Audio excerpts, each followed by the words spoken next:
for Thank you for inviting me. Aloha, everyone. I'm Sylvia Lugan. I'm currently the chair of the Finance Committee, and um, let me let me take a step back. So if we go back in January, some of you folks remember the governor talked about setting aside $1 billion into the rainy day fund, and that was not received well by some of the legislators at that point in time. Many of the legislators, including myself, felt that we had a lot of obligations that we need to meet, and putting aside $1 billion into a rainy day fund when we had so many things that we need to take care of was irresponsible. So early on in January, we staked out a position. I, along with a few other legislators, said, hey, you know what, if we're never going to have, not never, but we're seeing this huge infusion of revenues. And this is after 2 years of us being in a really bad deficit situation. So we didn't anticipate having this type of revenues, but when we had the revenues that we saw, one of the things that we said was, okay, we've always said, okay, when we have the money, we need to take care of our obligations. So we staked out a position early that we have an obligation to take care of individuals who've been waiting basically their lifetime on the DHHL wait list. And there are individuals who still, either died on the list or, have not even gotten close to any type of home ownership. And this is a responsibility. So when we took a look at it, this is a responsibility as part of statehood. And, in the regardless of whether, we blame the federal government for not giving us sufficient land, it was, we felt that it was an obligation in exchange for statehood. So in exchange for statehood, the obligation was take care of individuals on at least take care of the Native Hawaiian population. So we set aside $600 million to address the DHHL wait list. Clearly, in the middle of all that, we still didn't know exactly how much money there would be. So it was kind of a statement that, hey, we're gonna meet this regardless of how much money we ended up. And so in the end, if we ended up with only 600, all 600 would be dedicated to DHHL. At that point in time, we didn't know. The other thing that we thought about was if we have an opportunity to settle the Kalima case. This is a 27-year-long lawsuit that has been pending. And if we have enough financial resources, then we should try to settle this case. Otherwise, it's going to be litigated. Can you imagine trying to litigate 2,000 cases, individual cases? And that would take, who knows, another 20, 30 years. And these are individuals who brought a claim because they did not, was not given an opportunity to be on land. So we spoke to the Attorney General's office and we said, okay, we should set aside some money. Can you start that discussion with the plaintiff's counsel and the judge about settling? So we're very pleased that at the end, the case was settled for $328 million. I think in any other year, this may not have been possible, but what we are dealing with now is, as opposed to the governor setting aside $1 billion into rainy day fund, we actually set aside $1 billion for the benefit of DHHL waitlist. Clearly, that only takes care of a portion, and I want to recognize Brendan Lee, who is a trustee with Office of Hawaiian Affairs here, and that's very important because, as you folks know, DHHL and the obligation of DHHL is blood quantum based, but it's not taking care of all Native Hawaiians. So in as much as we have an obligation to take care of the individuals on the wait list, the state also owes an obligation to take care of the entire population. And part of that is to pay much more than what the state has been under the public land trust doctrine. And so, in the end, as opposed to the 15.6 million that has been set in statute, we went retroactively and readjusted the amount retroactively 10 years back, and then we reset that amount to 21 million. The good thing is the governor did not put that on the veto list. We were very concerned that the governor might put that on the veto list, because throughout the entire discussion, the administration has not been very supportive of our approach, but we're very thankful that the governor is willing to allow the resetting of the amount, the annual amount. The other thing that is important in the bill is it requires the state and Office of Hawaiian Affairs to continue to negotiate for a fair allocation. So we're hopeful that over time the amount will increase, and I think that's a really good step forward. And we're very thankful that the governor did not put that on the veto list.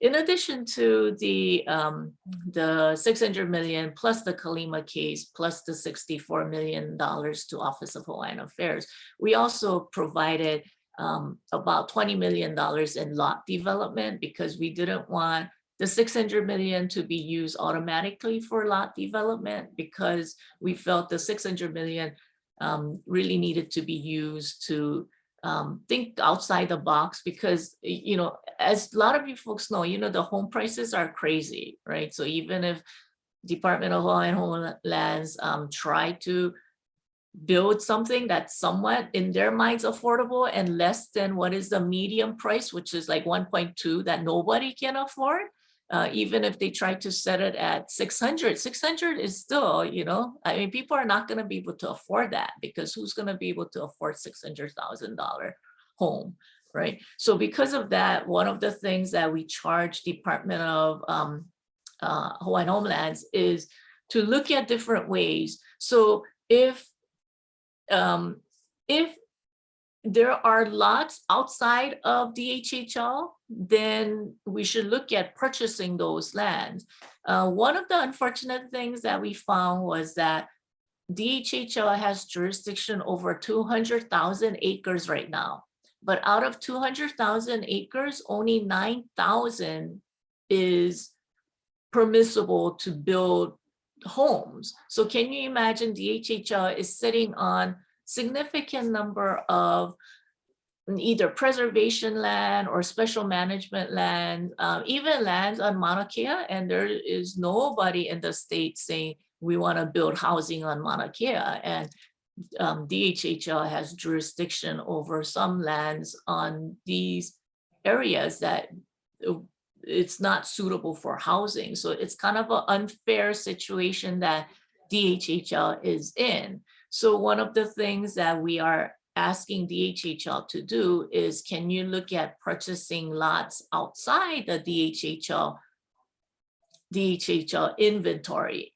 And bulk of the population is on Oahu, but Oahu only has a small portion of land that they can develop. And a lot of it is, Kapolei, leeward side, but there's significant number of beneficiary who wants to live on the windward side or East Honolulu, and then no available land, right? So, we've been talking to DHHL about perhaps purchasing lots outside the DHHL inventory, and then working with the city and county of Honolulu or different counties to see if they can take at least jurisdiction over those land. The other thing is that's for home purchase, but a lot of our kupuna, if we tell a kupuna, hey, you have the ability to buy this land, no matter how cheap it is, you're gonna get a 30-year mortgage. Sometimes they don't want a 30-year mortgage. So the people that, some people we talk to is, instead of having a 30-year mortgage, can you just help me pay for rent for so many years or until I pass away or something, right? So it's something different that we want DHHL to do. Of course, anytime we do something different, right? DHHL would have to go through beneficiary consultation, and then it has to go through the commission. But we want them to look at alternative ways to place individuals on land. The other thing is, I think when we look at what can be done for beneficiaries, we only think of, okay, home ownership, but it's really about elevating, and it's about preservation of culture and self-reliance. So a good model is Waimea Nui under what the Hudsons did on Waimea Nui. So it's not just about home ownership, but they actually got lease lands from DLNR. I don't even think too many are DHHL lands. So they got lease lands from DLNR, and they are farming, and they actually have a system where they sell to the community some kind of a food drive program. So you pay, I think, $10 per week, so you can get like a $120 food drive ticket, and every month you come and then you pick up produce grown from the land, including one protein and produce that the community farmed, and they collected and they're selling. And that is a terrific model of what the community could do. And individuals buy tons of food drive tickets, and they come, and the community works so hard. So these are like different ideas that it's really the community that came out with these ideas. So it's kind of an exciting time. I think for me, I'm finishing up my last year in finance, and I'm hoping that the mark that we want to leave for the future legislature is what could be possible, right? It's not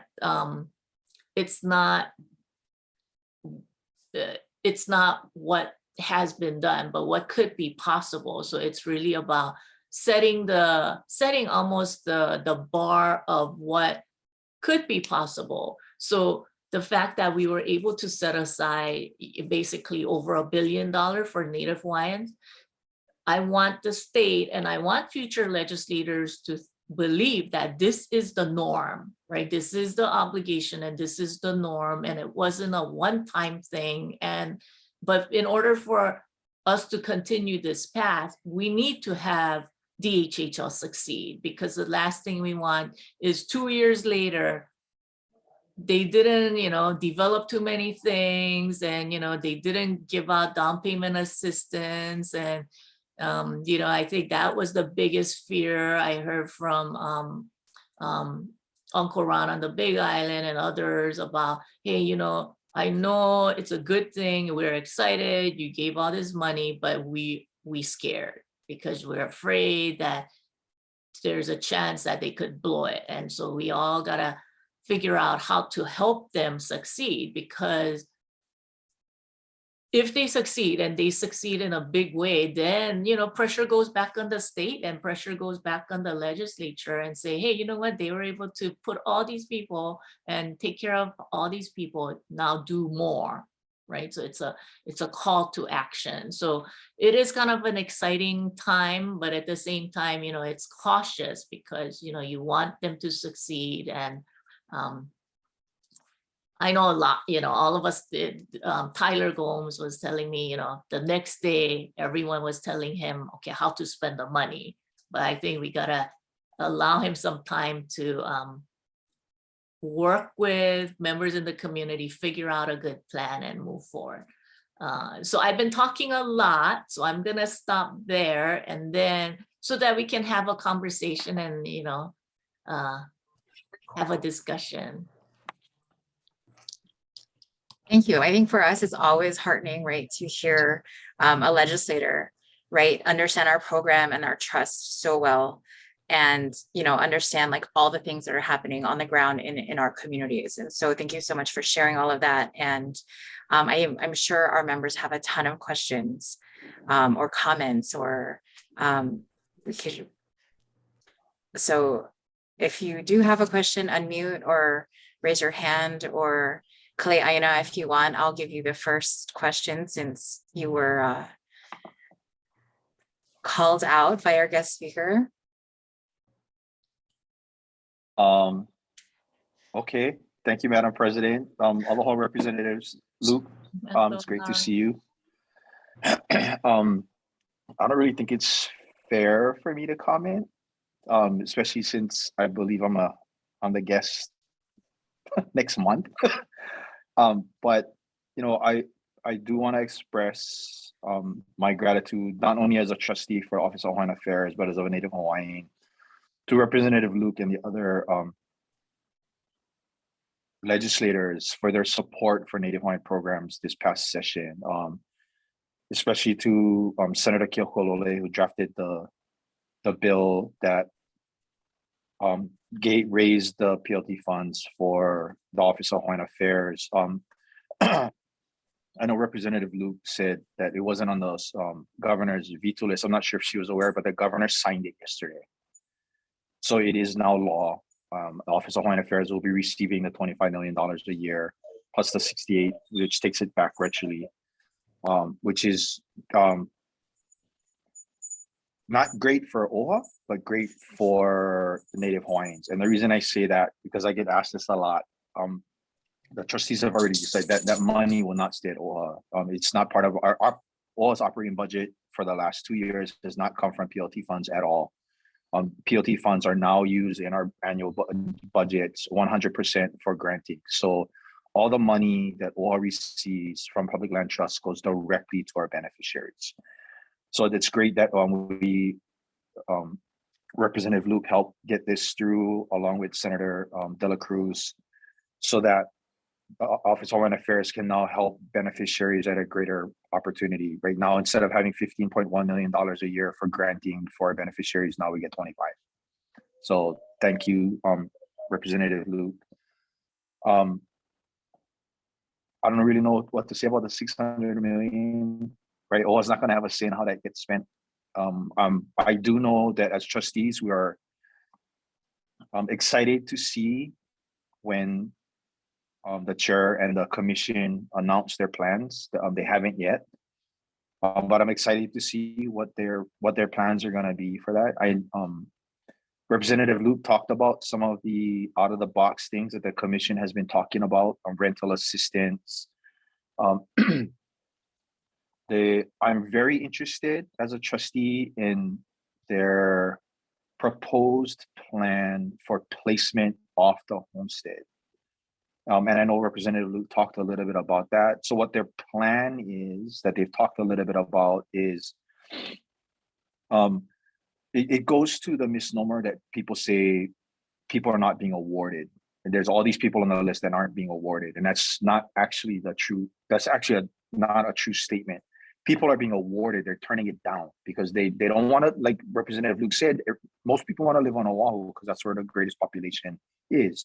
So they get awarded someplace way off in the Kuhivis on Hawaii Island, and they turn it down because that's not where they want to go. They want to live here on Honolulu. They want to live here on Oahu. So their proposed plan is, as affordable lots become available across the island, or actually, I believe they're looking statewide. If a beneficiary is interested in it, then the department is willing to help them with the purchase of that property but it built into the mortgage of the property. So if they buy it and it's fee simple and they own it, then they're off the list forever. They can't come back on the list, because when you get Hawaiian homes, you don't own it, right? It's a lease. It's a 99-year lease. But if they get a fee simple property and the department helps them buy it, then they're off the list. But they can't sell that property. And built into the mortgage is, if they decide to sell, then it has to be sold back to the Department of Hawaiian Homes. So then that way it adds to the inventory of the homestead. Now, I don't know how they're gonna finalize all the details, but that's the gist of what they've been talking about. I personally like the idea. Like Representative Luke said, it gets creative with the money. But it also, I think a program like that would help clear, and the rental part of it too, will help clear the list really quickly. Because like I said, right, it's a misnomer that people aren't being awarded. They're just not being able to live where they want to live. And I think that's fair for people to be able to live where they want to live. I know there are a lot of people who say, well, I don't get to have Department of Hawaiian Homes. You do. So, that's all the only place you can live. That's the only place you can live. Yeah, well, I don't know that I agree with that. So again, I know I've said it several times, but I want to thank Representative Luke and the other legislatures for recognizing their obligation to Native Hawaiians under the Organic Act, and two, for really stepping forward this year and doing it. So thank you.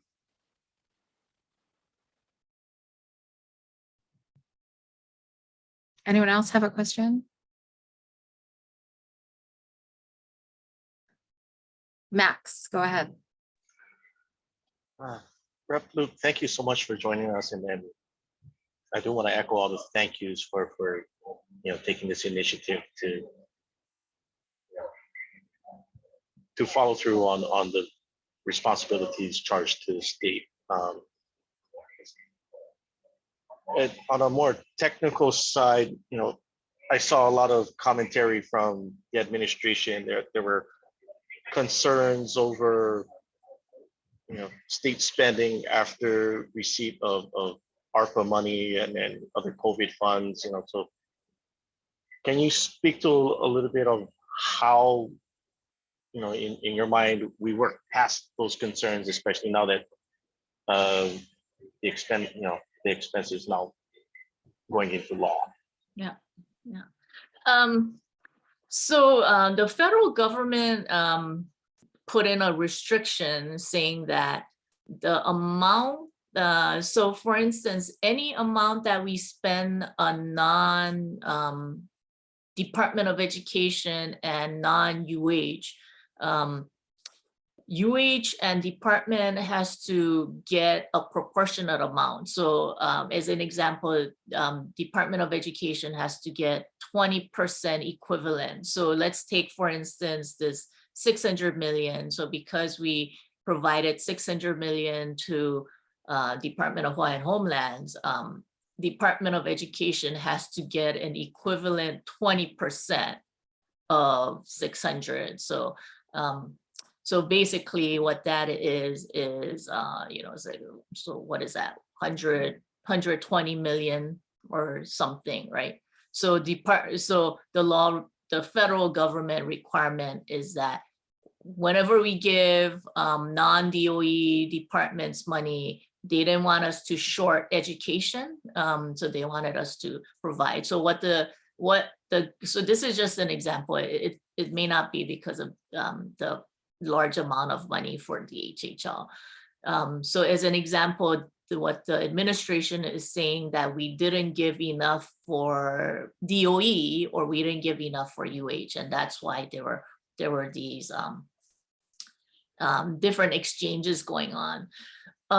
That is just kind of a technical argument, because what the every year when we give money to the administration, there are tons of vacant positions that they don't spend. So every year,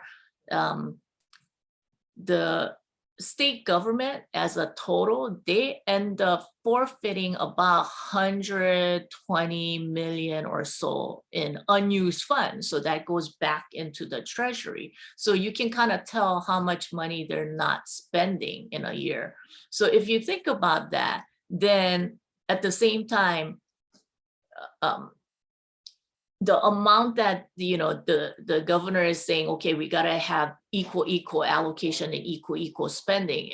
You can kind of see how it gets more complicated because they don't end up spending. So even for DHHL, we don't think that DHHL is going to be able to spend all 600. That's why we gave them a 2-year deadline to spend. So it really depends on how fast they can spend. So right now, I think that's just kind of a technical disagreement that the gov and the legislature is having, but we hope that we can sort it out because we don't want them using that as an excuse to reduce the amount that we gave to, especially DHHL, because I know they're looking at that because it was a large fund. But Max, that's very, you know, that's a really good, you know, intuitive question, because that's what we're kind of worried about too, that they're using that as kind of a excuse because, you know, anytime you want to give somebody a large amount, you know, the budget office is gonna freak out, right? Thanks. Luann, a homesteader from Molokai has a question. Luann, go ahead. Hi, aloha. Aloha. We met, Rep. Luke, when you came with Yeah. Linda Point. Uh-huh. Yeah, we met. Yeah, how are you? I'm good. So my question is more that 600 million, there's a huge event happening with the Shaw, and I'm sure you're aware of them, the Sovereign Council of Hawaiian Homestead Associations, and they're trying to put together a meeting for us homesteaders to put and ideas for a strategic plan. However, I think my question to you, that whole 600 million is not to get people off the wait list, correct? There's going to be, I mean, or is it completely up to DHHL how they're going to spend that money? Because it cannot be just for wait listers. There's other big events happening with homesteaders, you know, water and infrastructure issues. And I think that's my question.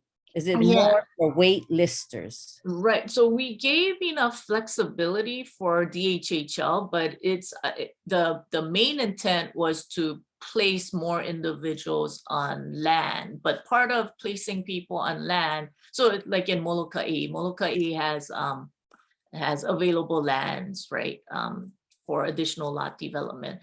If some of it has to be used for infrastructure expansion and it helps current homesteaders, I think they have the jurisdiction to do that.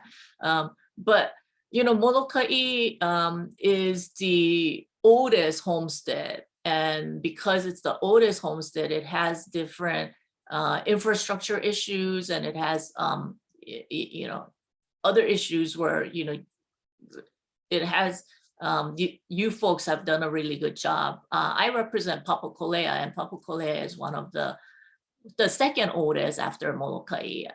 And they do a really good job in program development and taking care of some of the educational and kupuna needs. So in addition to the 600 million, we put in 10 million just so that the HHL can provide homestead services. Clearly that's not in the amount of 600, but you know, so that they can help immediate needs for current homestead needs. But I think the language is flexible, but you know, the intent was to at the outset address many of the individuals on the wait list. Thank I you have very a question. much. Sorry, go ahead, Luann. So I have a question just about the legislature and its vision for what new homesteads look like. What's the feel, I guess, among legislators about DHHL doing vertical development, right? So the original intent of the act was to get Hawaiians back on the land, but I think fast forwarding right into the current context that, you know, the housing situation we have in Hawaii, how does the legislature feel about maybe using a significant portion of the funds to do, you know, condos or, you know, more multifamily homesteads? Right. So currently DHHL is proceeding with the Bolodrome project in what is that, Mo'iliili, and that's a vertical project, and I believe that's a rental And so it's good that DHHL has gotten approval from the commission and is proceeding with being more creative, only because individuals on the wait list may not be able to afford to purchase a home, but doesn't mean that they shouldn't have a place to live, especially if it's for rent. So I think the legislature has always supported a vertical approach, but sometimes DHHL has to go through the beneficiary consultation and has to get approved from the commission. So I think it has taken a little bit longer than we had hoped. But going back to I think some of kind of the vision that we had, and maybe touching a little bit on what Brandon said too, is when we look at DHHL and basically the homesteads, what I'm hoping is, and it may not be it may be contrary to the current DHHL policy, is we have beneficiaries not just on DHHL lands, but the beneficiaries throughout the state, so that if there's an opportunity for them to buy and with the help of the DHHL funding, go buy in Windward Side or East Honolulu or wherever it is. Because if we were to help Native Hawaiians purchase, be homeowners, and help them become be able to buy affordable units, then we're not only tackling DHHL waitlist or Native Hawaiian housing issue, we're taking care of the entire affordable housing issue.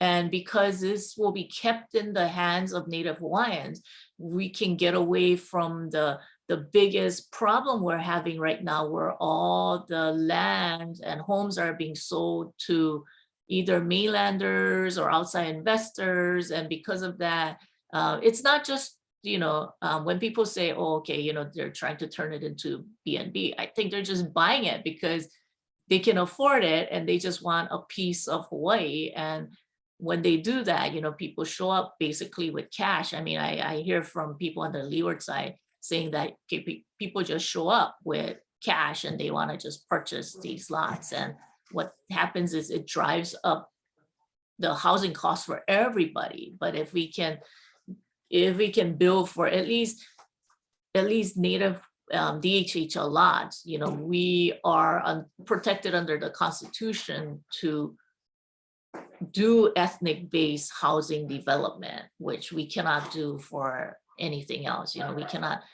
do rental housing revolving fund, use the rental housing fund just for Native Hawaiians or just for Hawaii residents or, just for teachers. That's the restrictions that we have. So that's why I think it's important for us to address the population so that we can take care of basically state's affordable housing problem and keep the land in the hands of residents and locals, as opposed to it being turned over after a year for a huge profit and then flipping. And that's current problem right now. Thank you. Any other questions or comments from anyone on the call? Okay, well, it seems everyone is shy tonight, so I'll throw out another question. I think you've talked a lot about, about what the legislature would like to see and what you'd like to see, but let's get maybe a little more specific with like the vision, right? So let's say that we're 5 years from now, it's 2027, right? DHHL has been incredibly successful in expending, this significant funding. What does DHHL look like now to you, right? In 5 years, what's your vision? How would you like to see that the program change, homestead communities change, the waitlist dynamic change? What, wishing DHHL the success, what do you want to see happen And what does DHHL look like in 5 years? Yeah, so DHHL gave an estimate, and they said with $600 million, they might be able to place 5,000 people on homes. I don't know if that's being super aggressive or optimistic, but if that's the case, then we still have a long way to go, because we have 24,000 people on the wait list, and that's only like 1/5 of what they can achieve. So what I'm hoping is that they are successful in placing 5,000, but I think a lot of times the focus is really on homes, but I think we need to figure out if individuals who want to, because more and more, I think a lot of people are believe that we have to be food sustainable, because look at right now, we're so dependent on imported food, imported goods. And I just flew in from Molokai today, Lanai today, and Lanai, if the barge is, if the waters are rough, the barge doesn't even come in. And they have a huge pineapple festival this weekend, and they're afraid that, hey, they're not going to even have vendors being able to sell food this weekend because the barge didn't come in, and they gotta wait another week, and then the stores are bare. And I can't even imagine living like that. And food is really important to everybody. And I think during COVID, we realized, hey, you know what, we are too dependent on outside forces. And look what's going on right now, even with Ukraine and Russia. Our gas prices are through the roof, and we gotta be more self-sustainable in many ways. And so it's not just DHHL, but it's the entire state. If we have to figure out how do we support our agriculture industry, and how do we support, whether it's food hubs, or encourage our next generation to become farmers. And then farming is not just minimum wage or low dollars. We have to make sure that the farmers get paid just as much as other lucrative other industries out there. Otherwise, no one's going to want to go into farming. So it's like this whole pathway that we have to provide, but farming is essential. And we have to figure out, okay, how do we what's the industry that we want to invest in? So ulu, everyone's talking about ulu, right? So ulu is a gluten-free product. So if we so I think was it on Kauai, anybody familiar with the ulu guys on Kauai? Because apparently they grow ulu, and then they process it to make it a flour, and they make all these gluten-free products, whether it's bread or whether it's other items, and they can't keep up with the demand because it's so popular. Because now with health hazard, and people are so much more aware of health needs and what we are eating, people are interested in having gluten-free product. And so can you imagine, we've been just talking about ulu. Can you imagine if we encourage all these farmers and invest in ulu production? And they're not, I'm not sure how many states are growing ulu, but we can be the ulu capital. And someone was saying even Subway was interested in purchasing ulu flour, and it could be a huge market. But we got to think about, okay, what is that product, and what is that value added product that we can invest in and just infuse tons of money. And I want to welcome Council Member Kia Aina. Aloha.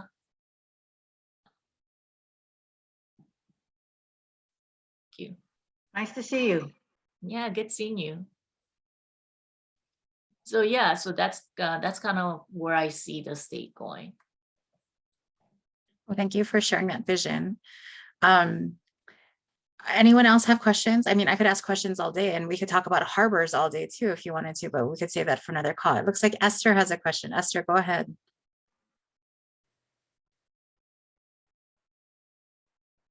Nice to see you, Representative Luke. I'm trying to turn my phone off, actually. I'm very technically challenged.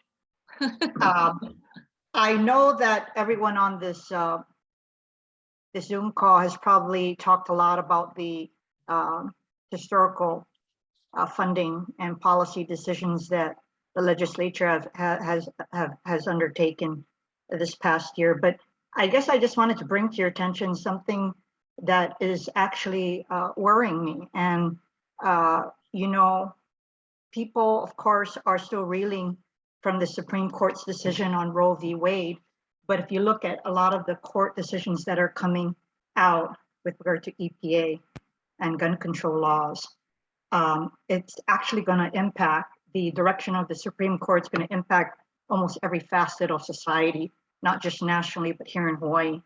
And of grave concern to me is the 14th Amendment challenges that previously have been undertaken in the courts, challenging the constitutionality of Native Hawaiian programs, both federal and state, including the Hawaiian Homelands Program and the Office of Hawaiian Affairs. So I'm not trying to put you on the spot. I guess I just want to share with you my concern, because I know I've seen you recently, but this has only been weighing on me as I've seen all of the court cases coming out affecting other issues, including one affecting Indian rights. And so I personally feel confident that the Hawaiian Homes Commission Act can withstand strict scrutiny standards if a legal challenge was made.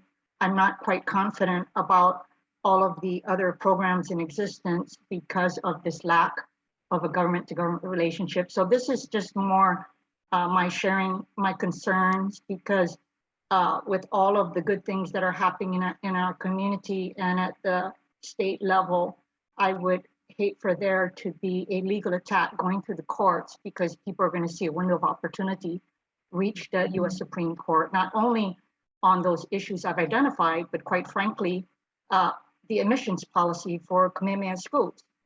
We all know that the case that did reach the US Supreme Court was settled.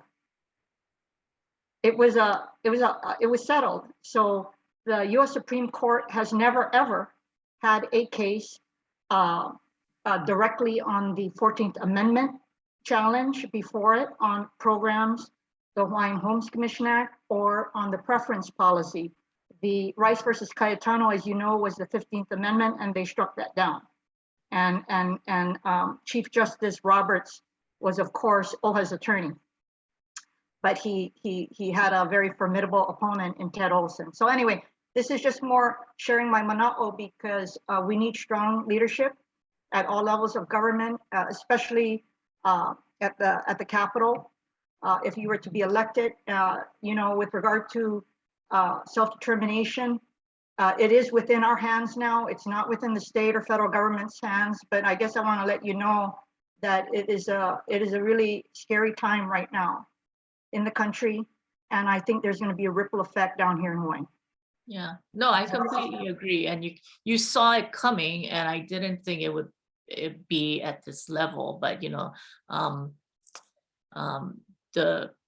one of the justices of the Supreme Court did say, hey, you know what, we're going after civil rights next, right? And then this is part of the overall agenda. So we're very concerned. And even Roe v. Wade,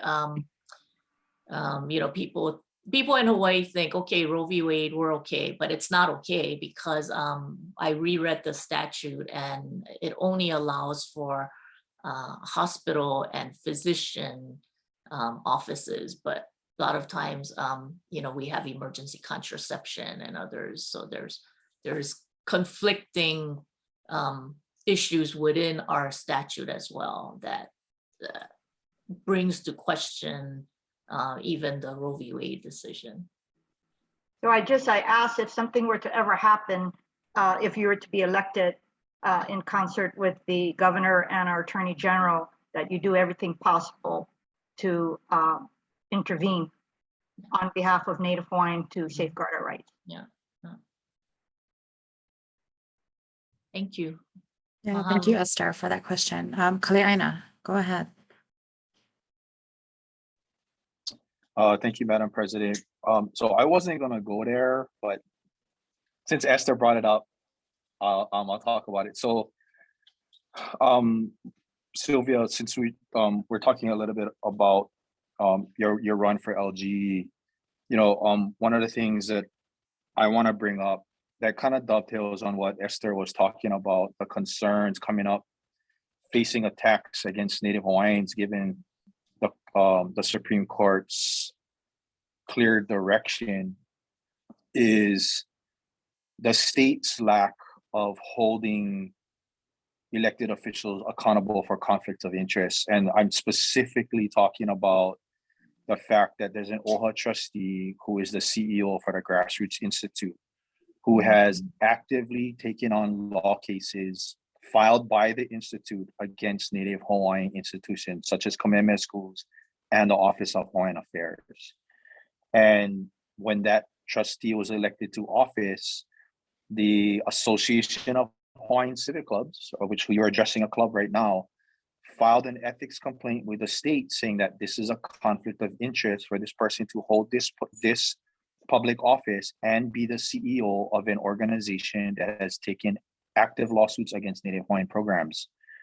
And state ethics just dismissed it. Didn't even look at the complaint. And that person still sits as a trustee today. And that's a problem. Given their far-right conservative views by the Grassroots Institute, the fact that the Grassroots Institute is funded by a major right-wing conservative PAC from the continent, and that person still sits as a trustee. And given the court's clear direction, I have no doubt in my mind that they're going to start filing lawsuits again. They have filed lawsuits based on the 14th Amendment, like Esther said, against the admissions policy for Kamehameha Schools. They filed lawsuits against the Office of Hawaiian Affairs when Puni was formed to hold a Native Hawaiian role. And that's an issue. I am waiting to see if they file something about the $600 million. So any comments about that? Yeah, Sylvia? And the thing is, I mean, I'm sure they would love that kind of opportunity. The federal government and the federal right-wing conservatives would love that opportunity to use a Native Hawaiian to bring down other Native Hawaiian programs. So yeah, it's definitely a concern. And so we should watch that carefully. And thanks for bringing that to light. I mean, do you know what the reason for ethics not even addressing it? Their response to the association at the time was that, because I was the policy and planning chair for the association at the time, their reasoning was it could be a possible conflict. In other words, if a case came up or an issue came up either before the board or a court filing was had, it would what state ethics would determine is whether that trustee recused themselves or not. And the association's position was that's not enough, because this person, as the CEO, has already approved and oversaw lawsuits against Native Hawaiian programs. That should be. We don't understand why that's enough, and for you not even to hear the case so that it could be ruled upon, and just to say we're not even going to look at it. The association felt that wasn't enough. But again, I was just a committee chair. I wasn't part of the executive board, so I was one voice. So had I been a part of the executive board, I would have pushed for a lawsuit. If state ethics wasn't going to take it on themselves, I would have preferred that the association force a lawsuit to force the courts to look at that. Yeah. No, thanks for bringing that up. So we're coming up on the end of the hour. And so I just wanted to throw one more question out there. And then Rep, if you have any other closing remarks, feel free to share them. So one question that we ask all our guest speakers, right, is, we are a grassroots advocacy organization. And we talked a little bit about it earlier on, but if there are ways that you see that an organization like ours, not just the Elizabeth Kahanu Hawaiian Civic Club, but the Association of Hawaiian Civic Clubs, can engage or engage more or differently than we have, we'd like to hear your thoughts on that. Every year the association has its annual convention. This year it's in Seattle in November. Someone wasn't looking at the calendar and scheduled it right before election day, so we'll be in Seattle debating all these important issues that first week, and then we all fly back right for election day. So, but at that annual convention, we deliberate and we debate resolutions that become the platform for our advocacy work at the legislature, at county councils, and right across all levels of government. And so, if there's a place where you see that we can be helpful and effective, please let us know. Or if maybe you've observed from as your seat as the finance chair, as there's been an absence of Hawaiian voices in any discussions, like just maybe share with us your thoughts and we'll take that into consideration. We'll draft some resolutions to take to convention or do something a little differently or more than what we've been doing in the past. What are your thoughts on that? Yeah, no, thank you. And thank you for inviting me to this meeting. And I think this is really important. And there are different civic clubs, there's a SHA, there's non-SHA, and other groups. And I think it's important for elected officials to continue to engage, not just during election time, but throughout the year, and just to hear what's going on in the community, what are some of the concerns. And, I would have never, if I didn't come to this meeting, I would have never even found out about Trustee Lee's issue, what he was going through. And, now that I know, it's something that we're gonna pay closer attention to. And then it's through this, we get to engage and find out what's going on. So I think the fact that you guys are interested in on a Thursday night, when you have tons of other things to do, to come and hear each other, I think this is really terrific. And we just gotta do more of this. And so thank you guys. Thank you. And we can't thank you enough for joining us tonight. I got a little ahead of myself earlier in the meeting and I kind of missed some of the announcements. So just for everyone, we do have we had a constitutional convention for the association planned. Our plans have pivoted, so we will be convening still August 5th and 6th at Alamana Hotel. We will still be doing work on our governing documents. We're just not calling it a con-con. We're calling it a policy and planning committee workshop series. So if anyone is interested in representing our club through that effort, please let me know. Of course, we're planning for the annual convention. We'll be in Seattle again, the November 1st, I think, through 6th. We have a resolutions deadline that's coming up, I think, the first week of September. We took a robust package of our club did, right, of resolutions to the convention. So we should definitely do that again this year. So probably our August meetings where we'll focus on those resolutions. So please start thinking of that and start thinking of some of the, the manao that was shared tonight and how we, take that information and that thought and turn them into resolutions. And then the last thing, and this is a little bit of a shameless plug, but 2 of our club's members are up for appointments to city council positions. So Max is going to be confirmed for the Zoning Board of Appeals. And so that process kicks off next week, Tuesday.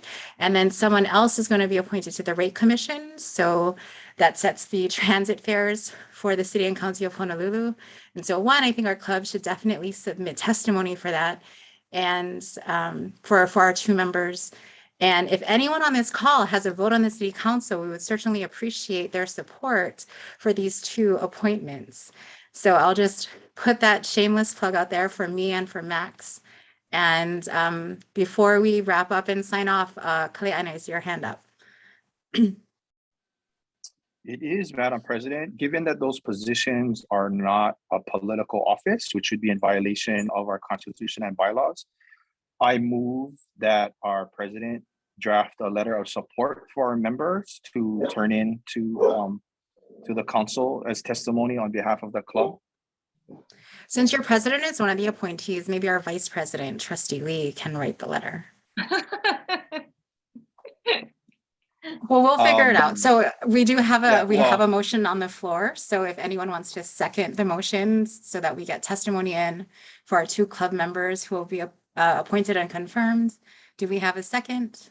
Very second. Kaha? Oh, go ahead, P. Thank you. We have a motion and second. Is there any discussion? Hearing none, we're ready for the vote. All those in favor of submitting testimony for me and Max for our 2 appointments, say aye. Aye. I certainly hope Aye. there's no opposition, but if there is, please unmute and say no. And I'm not even going to call for the Kanagoa vote. It looks like our motion carries. Thank you so much in advance for submitting your testimony. And we are ready to adjourn. So again, Rep. Luke, thank you so much for joining us, and everyone who's on the call who spent the hour with us. Mahalo nui. We'll post the recording on our Facebook and get that out to our members who missed the actual talk. But thank you so much, everyone. We really appreciate it. Take care. Aloha. Mahalo. Aloha. Bye.